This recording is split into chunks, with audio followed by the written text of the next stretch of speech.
nombre es Álvaro y vamos a continuar con este interesante curso de fuentes de alimentación conmutadas. Habíamos descrito, compañeros, la fuente primaria. Habíamos dicho que todo esto era la fuente primaria. Que teníamos una etapa de protección, ¿verdad? El filtro de línea, ¿verdad? Teníamos el puente rectificador, el condensador de filtro y ya pasábamos a la fuente secundaria. Habíamos dicho que cuando el transformador, el primario, el transformador conducía, el secundario no lo hacía porque quedaba polarizado en inversa el diodo o los diodos de los secundarios, ¿verdad? En esta ocasión tenemos dos secundarios, uno principal y este auxiliar que puede ser para alimentar la etapa de control, ¿ok? Ahora, compañeros, vamos a hablar del lazo de control. Pero básicamente primero vamos a describir cómo se censa, ¿verdad? Cómo se censa la tensión de salida o la corriente de salida también puede ser. Y se transfiere la información desde toda la fuente secundaria a la fuente primaria. Como ustedes saben, el circuito de control está ubicado en la fuente primaria y está autoaislado, ¿verdad? Porque tiene que estar autoaislado para evitar que una descarga eléctrica pues vaya a pasar del primario al secundario y vaya a causar un daño, ¿ok? Ahora, para entender esto, amigos, es importante que veamos algo básico de teoría de control, ¿ok? Resulta que cuando se construyeron los primeros automóviles, ¿verdad? La dirección era asistida a través de acoples mecánicos. ¿A qué me refiero, compañeros? Que, por ejemplo, aquí teníamos el volante, ¿verdad? Y había una serie de acoples mecánicos, ¿verdad? Y esos acoples mecánicos movían las llantas, ¿verdad? Es decir, había una conexión directa a través de acoples mecánicos. Este sistema en teoría de control se le llama sistema de tiempo lineal invariable, ¿verdad? Ahora, ¿cuál es el problema de este sistema? Que esto requiere de muchos recursos, ¿verdad? Acoples mecánicos pesados, todo eso, eso requiere de muchos recursos. Entonces los ingenieros, a medida que fue avanzando la tecnología, idearon un sistema que ellos llamaron servomecanismos, ¿verdad? ¿Qué es un servomecanismo? Ya les voy a explicar. ¿En qué consiste? Consiste que, por ejemplo, yo tengo el volante del automóvil aquí, ¿verdad? Y yo voy a mover las llantas, voy a girar. Cuando yo giro el volante, van a girar las llantas, ¿verdad? Por ejemplo, yo giro aquí 360 grados. La idea es que acá las llanticas se muevan, por ejemplo, 120 grados. Eso es lo ideal, ¿verdad? Pero ya no se va a hacer directamente a través de acoples mecánicos, sino que, por ejemplo, vamos a utilizar una señal. De aquí vamos a sacar una señal. Entonces quiere decir que aquí vamos a poner, por ejemplo, un potenciómetro. Sacamos una señal. Esa señal pasa por un amplificador, ¿verdad? Y a esa señal amplificada mueve un motor. Y ese motor crea un par motor o newton por metro. Y ese par motor es el encargado de mover las llantas. Ya, así de sencillo. ¿Y qué sucede con el conductor? Pues ya no tiene que hacer un esfuerzo muy grande para mover las llantas, porque ya no lo hace directamente, sino que simplemente cuando mueve el volante genera una señal, esa señal es amplificada y llega un motor y el motor es el encargado de ejercer el par motor. Ahora, ¿cuál es el problema, compañeros? Que cuando yo muevo 360 grados aquí, quiero que acá se muevan, por ejemplo, 120 grados. Eso es algo hipotético. Pero debido a las imperfecciones del sistema, eso no sucede, ¿verdad? Entonces, por ejemplo, ¿qué puede suceder? Que aquí no se mueve 120 grados, sino, por ejemplo, 122 grados. Y ya eso empieza como que, ya eso básicamente es un error que se produce en el sistema. Entonces a alguien se le ocurrió, bueno, vamos a hacer una cosa, vamos a trasladar ese error a la parte de entrada, vamos a retroalimentar ese error y vamos a utilizar el error para controlar el sistema, ¿verdad? ¿Qué hicieron? Que básicamente aquí tenemos un sensor en el volante y agregaron otro sensor en las llantas, otro potenciómetro. Y esa señal la mandaron a la parte de entrada, ¿verdad? Aquí, y esa señal la restaron de la señal de ajuste, es decir, de la señal que ajustamos cuando giramos el volante, ¿verdad?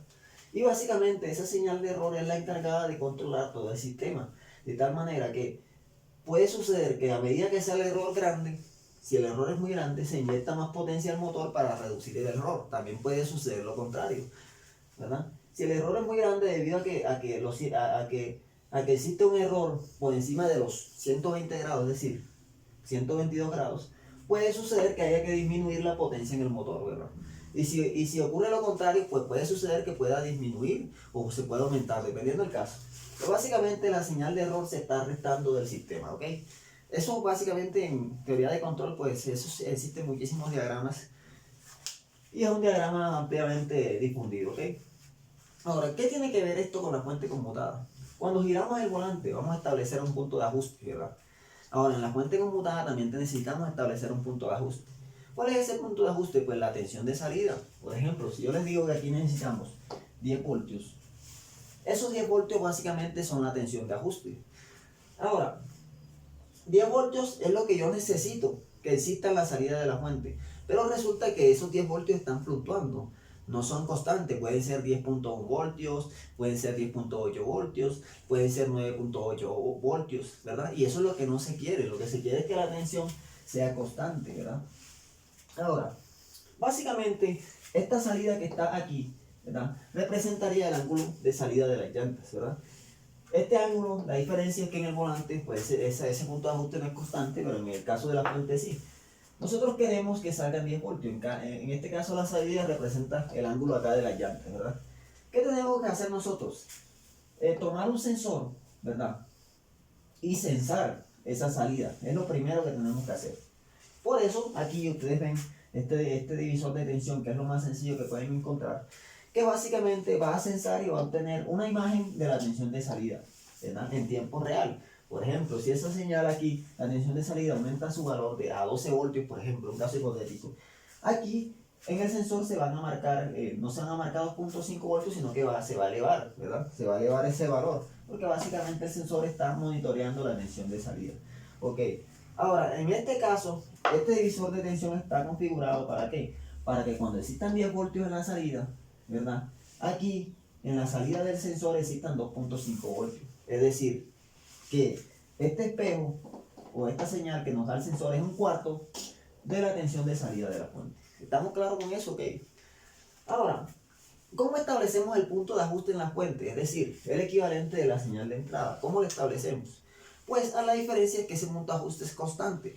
Que ese punto de ajuste lo establecemos a través de una tensión de referencia. Esa tensión de referencia, ¿cómo la podemos construir? Podemos armar el circuito con componentes discretos o podemos utilizar un circuito integrado. Por ejemplo, el TL431.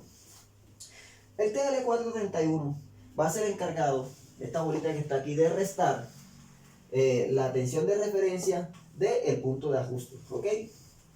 ¿Cómo lo hace? Básicamente el TL431 está compuesto por un amplificador diferencial, ¿no? Por aquí entra la señal aquí en el terminal de referencia, entra la señal sensada, ¿verdad? O la tensión sensada, que básicamente vendría siendo esto, ¿verdad? Y aquí tenemos el punto de ajuste, que básicamente sería como el equivalente de la señal de entrada al potenciómetro del vehículo, ¿verdad? ¿Qué hace el TL431? Simplemente resta esas dos señales y genera otra. Esa señal que genera controla un transistor bipolar y convierte esa diferencia de tensión en una señal de corriente. Por eso se dice que el TL431 es un amplificador de transconductancia. ¿Qué significa, amigos? Que yo voy a restar dos señales de tensión. Por ejemplo, suponiendo que existe un aumento en la tensión de salida. Suponiendo que ese aumento aumentó 1 voltio. Y acá, reflejándolo acá, vamos a suponer que se reflejaron 2.56 voltios. Aquí en el sensor, ¿verdad? Esos 2.56 voltios, ¿verdad? Se le va a restar el punto de ajuste, ¿verdad? En este caso 2.5 voltios. Por lo que vamos a obtener aquí 0.1 voltios. Estos 0.1 voltios que están aquí, los voy a utilizar en este transistor que trae internamente el dispositivo y lo voy a convertir en una señal de corriente. Es decir, el amplificador de transconductancia toma esa diferencia de tensiones y no la convierte en otra tensión, sino que la convierte en una corriente. Y eso tiene fines prácticos en el circuito, ya van a ver, ¿ok? Ahora, ese amplificador de transconductancia pues tiene unos diodos de protección, ¿verdad? Por si se polariza en inversa, si se conecta de la forma equivocada. Pero vamos a ver cómo funciona, ¿ok?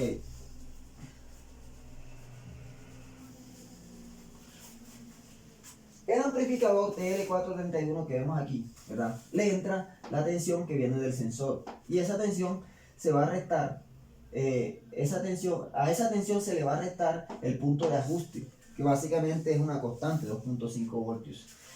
Entre más grande sea, ¿verdad?, esa diferencia entre la tensión sensada y el punto de ajuste, mayor corriente va a dejar pasar, ¿verdad? Porque sabemos que, como les he dicho, convierte esa diferencia en una corriente que se une entre cátodo y ánodo. Y entre más grande sea esa diferencia, mayor será esa corriente. Pero aquí en el circuito, pues sabemos que el TL431 siempre está en serie, ¿verdad? Con un diodo, ¿verdad? Con el diodo del autoacoplador. Ustedes saben que el autoacoplador tiene el diodo de infrarrojo y tiene el transistor, el fototransistor, ¿verdad? Básicamente, cuando alumbra mucho el fotodiodo o el diodo, ¿verdad?, se excita el fototransistor y permite el paso de la corriente, ¿ok?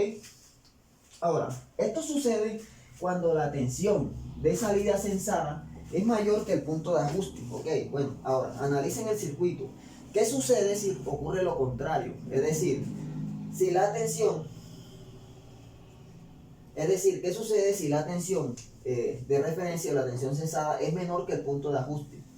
Sucede que el amplificador diferencial interno del dispositivo se va a saturación negativa, por lo que tenemos un negativo aquí.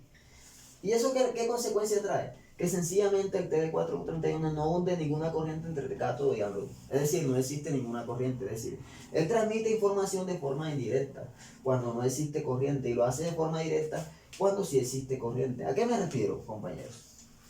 Quiero que observen detenidamente acá. Cuando el TL431 conduce, ¿verdad?, hunde una corriente entre cátodo y ánodo, y eso ocurre cuando la tensión sensada es mayor a la tensión del punto de ajuste. Ya lo he repetido varias veces, ¿ok? Ahora, cuando eso sucede, a medida que ese error es más grande, es decir, a medida que la tensión de aquí se hace más grande, o sea, por encima del valor que yo tengo diseñado para ella, en este caso 10 voltios, pues el diodo, el fotodiodo del octacoplador va a alumbrar más, por lo que aquí el fototransistor conduce más. Ahora, quiero que observen este arreglo que está aquí, en el lado primario. Básicamente es una resistencia pull-off, ¿verdad? ¿Qué sucede cuando conduce el fototransistor? Que básicamente la tensión se hace menor porque se acerca más a la tierra física, ¿verdad? Entre más conduce este fotodiodo que está aquí, ¿verdad?, más brilla, más conduce el fototransistor y la tensión se acerca a tierra física, ¿verdad?, a la tierra. Es decir, se hace más pequeña. Y eso tiene un sentido, o sea, eso tiene una razón de ser muy obvia, amigos. Eso sucede cuando la tensión de salida es muy alta, ¿verdad? Al ser la tensión de salida muy alta, la tensión de error tiene que disminuirse para que le dé la orden al ciclo de trabajo de que tiene que disminuirse. Disminuye la tensión de error, ¿verdad? Y básicamente le está diciendo al ciclo de trabajo que tiene que contenerse. ¿Por qué? Porque la tensión de salida se está yendo muy arriba, ¿ok? Ahora, ¿qué sucede con lo contrario? Es decir, cuando la tensión sensada, en este caso esta tensión que está aquí, es menor, básicamente no conduce. ¿Y qué sucede cuando no conduce el TL431? No se hunde ninguna corriente. Básicamente el foto LED, el fotodiodo, básicamente se apaga. Y cuando se apaga, el ciclo de trabajo se va al máximo, ¿verdad? Porque es como si tuviéramos un interruptor abierto aquí. Y básicamente al tener una resistencia pull-up, el error se va a la tensión alta, es decir, al voltaje de colector común, ¿ok? Ahora, al irse la tensión alta, ¿verdad?, al irse el error hacia arriba, lo que le está diciendo, la señal de error al ciclo de trabajo le está diciendo es que se vaya hacia arriba. ¿Por qué? Porque la tensión de salida acaba de disminuir. Es obvio, amigos, disminuye la tensión de salida, ¿verdad? Cuando disminuye la tensión de salida, la señal del sensor también disminuye. Si disminuye a un valor tal que esta señal sensada aquí es menor que el punto de ajuste, ¿verdad?, simplemente no conduce y se apaga el foto-LED, ¿verdad? Al apagarse el foto-LED, pues básicamente se apaga el fotodiodo y la tensión de error, se va arriba, se va alto. Y le está diciendo al ciclo de trabajo que se vaya también hacia arriba, hacia arriba, hacia arriba, hacia arriba, hasta que llegue un punto donde la tensión aquí se nivela nuevamente y ya básicamente se vuelve a enviar la información y todo esto se va repitiendo indefinidamente, ¿ok? Ahora, compañeros, ustedes pueden ver aquí en el TL431 el cátodo, el ánodo y la entrada de la referencia o la tensión sensada, ¿verdad? Ahora, ¿qué tienen que observar? Que aquí tenemos una resistencia de polarización del foto-LED o del LED, del LED infrarrojo del autoacoplador, ¿verdad? Y esta resistencia pues básicamente polariza ese LED. Pero acá tenemos otra resistencia, ¿verdad? Pero miren que está conectada aquí a este nodo que estaba conectado al cátodo del TL431. ¿Cuál es la función de esa resistencia? Esa resistencia es una función de secar el dispositivo, en este caso el TL431. ¿Con qué objetivo? Resulta que el fabricante te dice, ¿qué significa secar? ¿Verdad? O en inglés, vías. ¿Qué significa secar? Significa establecer ciertas condiciones, ciertos parámetros de operación en un dispositivo para que éste pueda ejercer su función de forma adecuada, ¿verdad? Por ejemplo, aquí me dicen que en el TL431 entre el cátodo y ánodo se tiene que hundir cierto valor de corriente para que éste pueda ejercer su función. En este caso, entre el cátodo y ánodo depende del dispositivo, por ejemplo, 100 miliamperios. Y se coloca esta resistencia aquí, ¿verdad? Ahora, compañeros, hay algo que hay que tener en cuenta. Bueno, hagamos el siguiente análisis. Resulta que, como yo les decía, aquí tenemos una señal sensada en la entrada, en el punto de ajuste, ¿verdad? Y aquí tenemos la salida y básicamente la diferencia construimos la señal de error. Pero como ustedes pueden ver aquí en el esquema, antes pasa por un amplificador. Acá tienes razón, el objetivo es obvio, ¿verdad? Hay que amplificar esa señal para que pueda alimentar el motor, ¿verdad? O modular, depende del sistema. Bueno, no tengo mucho conocimiento en el tema automotriz, pero es un ejemplo muy práctico. Ahora, amigos, ¿cuál es la función entonces de la etapa de la amplificación en la fuente conmutada? Pues es muy sencillo. Yo puedo esperar a que el voltaje de salida caiga mucho para actuar, ¿verdad? O puedo actuar cuando el voltaje de salida cae un poquitico. ¿Cómo lo hago? Sencillo. Suponiendo que aquí el voltaje me cae a 9.8 voltios, ¿verdad? Me está cayendo 0.2 voltios. Y esos 0.2 voltios, pues yo voy a trabajar con esos 0.2 voltios para ejercer la retroalimentación del sistema. Pero ¿por qué hacer eso? Si yo puedo hacer algo más práctico. Yo puedo, por ejemplo, trabajar con una tensión de error más pequeñita, muy pequeñita. Por ejemplo, en vez de trabajar con 0.2 voltios, yo puedo trabajar con 0.001 voltios, ¿verdad? ¿Cómo hago esto? Sencillo. Esa tensión, esa señal de error, ¿verdad?, pasa por el amplificador diferencial. Aparte de sacar la diferencia entre la tensión sensada y el punto de ajuste, esa diferencia se amplifica, ¿verdad? Lo que nos permite que cuando la señal de error, al ser muy pequeñita, podemos actuar con una señal amplificada para poder responder de forma más rápida en el sistema. Y eso básicamente es lo que hace la fuente conmutada. Ahora, como les iba comentando, este amplificador diferencial que viene en el amplificador de transconductancia del TL431, que básicamente, como se los he dicho, es un amplificador de transconductancia, se va a saturación positiva o negativa. Se va a saturación positiva, amigos, cuando la señal sensada que entra en el TL431 es mayor que el punto de ajuste, ¿verdad? Y se produce el error, es decir, el error existe solo cuando la tensión de salida es mayor, ¿me entiendes? Es mayor al diseño, al valor diseñado, por ejemplo, cuando es mayor a 10 voltios, ¿verdad? Cuando es menor, resulta que el punto de ajuste, al ser mayor, ¿verdad?, se va a saturación negativa y no permite que simplemente se hunda corriente entre el cátodo y ánodo. Pero el control se realiza de forma indirecta. ¿Cómo? Sencillo. Básicamente, no fluye corriente entre cátodo y ánodo, no existe emisión del foto LED, ¿verdad?, o del LED infrarrojo en el otro acoplador, y simplemente se comporta el fototransistor acá en esta etapa como un circuito abierto. Por medio de la resistencia pull-up, la tensión del error o el error se va al máximo, ¿verdad? ¿Por qué? Porque le está diciendo al ciclo de trabajo que tiene que crecer.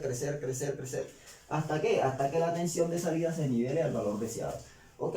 Inmediatamente cuando eso sucede, el TL431 otra vez nuevamente hace el proceso. Ahora, ¿qué hay que tener en cuenta, amigos?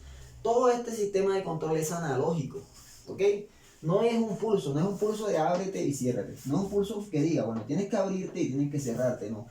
Este fototransistor está operando de forma analógica, ¿verdad? Es decir, de forma continua. Lo ideal es que opere de forma lineal, ¿verdad? Por eso este autoacoplador tiene que tener una respuesta en frecuencia alta, ¿verdad? Un ancho de banda alto, ¿verdad? No es simplemente el típico autoacoplador digital, no. Él opera de forma analógica, ¿verdad? Es decir, a medida que va aumentando el brillo, porque va aumentando la corriente aquí, ¿verdad?, también aumenta la conducción, lo que hace que varíe su resistencia interna, porque sabemos que un transistor en su etapa activa, en su zona activa, se comporta como una resistencia variable. Es lo que tenemos aquí, O sea, no podemos confundirnos con un pulso, ¿verdad? Ahora, no estoy diciendo que algunas máquinas de estas pues se controlen de forma digital, pero ya eso es un tema más complejo, ¿ok? Ahora, compañeros, ¿qué más les puedo decir? Bueno, normalmente aquí entre el cátodo y la referencia vamos a encontrar una retroalimentación. Por ejemplo, podemos encontrar un condensador y una resistencia. ¿Ya? Estos circuitos tienen un nombre, tipo 1, tipo 2, tipo 3, ¿ok? ¿Verdad? Y básicamente lo que hacen estos circuitos, este subcircuito, es modelar la respuesta en frecuencia del dispositivo. Recuerden, amigos, que la ganancia que experimenta cualquier dispositivo, hasta una simple resistencia, está influenciado por una frecuencia, ¿verdad? ¿No?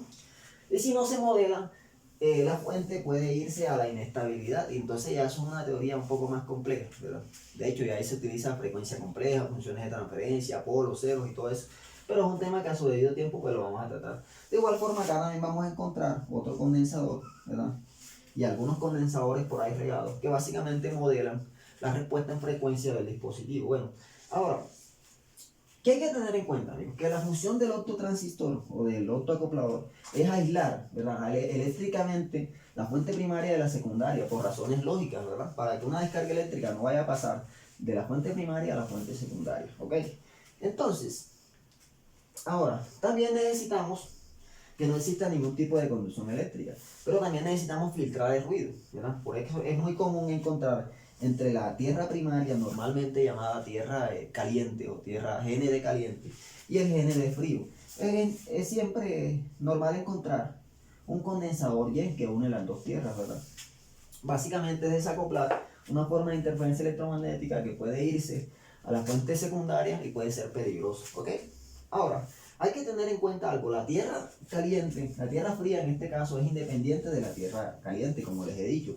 Esta tierra con esta y estas tensiones de referencia de 0 voltios, ¿verdad? Son tensiones independientes, ¿verdad? Independientes de estas que están acá, de esta y de esta, ¿ok? Incluso este auxiliar tiene su tierra, su tensión de referencia de 0 voltios la tiene del lado primario, ¿verdad? Por lógicas razones, porque no queremos que se vaya a filtrar al lado secundario ningún tipo de señal parásita que pueda ser peligrosa, ¿ok? Ahora, compañeros, este es un tema que puede ser un poco complicado, pero he hecho mi mayor esfuerzo en explicárselo. Entonces, pues, en otra oportunidad, pues ya vamos a analizar de qué forma la tensión de error, B de error, ¿verdad? De qué forma la tensión de error controla el ciclo de trabajo, ¿ok? O la cantidad de corriente que se le inyecta a la inductancia primaria. Sabemos que esto es un interruptor, ya se lo expliqué, ¿verdad? Ahora, este video tenía el propósito de explicarle de qué forma podemos transferir la información desde la parte primaria a la parte secundaria, perdón, de la parte secundaria a la parte primaria para trabajar con ella y ejercer la retroalimentación o el control de la tensión de salida, ¿ok? Entonces, amigos, espero que este video sea de su agrado y nos vemos en otra oportunidad, ¿ok?